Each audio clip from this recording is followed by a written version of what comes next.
How do you handle your kids in the age of social media? It's a question parents grapple with on a daily basis. This next story is a perfect example.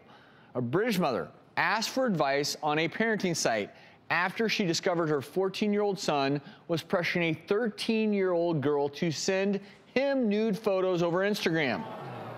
Get this. Reportedly, the mother watched the interaction for an hour without intervening. Apparently, she waited until the girl sent a photo before intervening, and the mother went on to question if her son's autism or ADHD were to blame. Lot of really tricky things with this scenario. So here to weigh in is attorney and clinical psychologist, Dr. Lisa Strohman, who's joining us via Skype. Wow, Dr. Strohman, I'm not sure how the mom should have responded, but waiting until the nude photo is sent just doesn't seem maybe like the proper way to deal with this. How should the mom have handled this? Well, this is a perfect example of how not to handle it. Really, it's what the parent should have done was to intervene immediately when she saw the child soliciting child pornography, certainly. Well, so I think as a mom, my feeling is she probably was using the fact that she had her son's password and she could sort of spy on him behind the scenes and not out herself. She was just kind of trying to hang back like a butterfly or fly on the wall.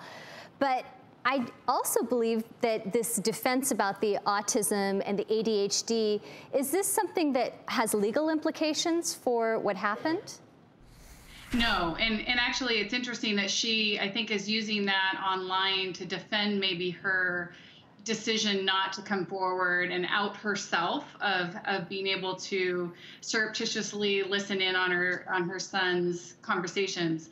At best, it would be maybe a mitigating factor if it got to a sentencing phase, but certainly is not a defense. Legally, what could happen in a case like this? Because obviously the 14-year-old boy is a minor, but he did solicit pornography via his social media account. The mother did not intervene, knew this was happening. What are the implications for both the son and the mother here, if anything? The 14-year-old would be charged with, if the prosecutor chooses to, solicitation of child pornography and then having child pornography. So if that child then distributes it, it would be even then a third charge. What the mother doesn't realize in this case is the fact that she sat there and watched it surreptitiously on her own device. Now she has now been put into a situation as an adult viewing child pornography. So she could actually be charged independently of her son. Wow. And then the young woman who sent the photo, does she also have a legal liability because she's now sent child pornography?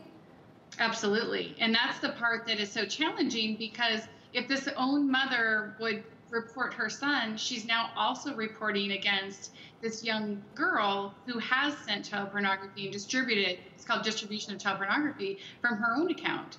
And it sounds like in this story that the boy, again, reportedly used this similar technique that we've heard time and time again, persisting that the girl send him the photos to prove she loved him. And he's maybe 14, but the reason I don't like the mom using these excuses is that proves he has the ability to manipulate. Sure.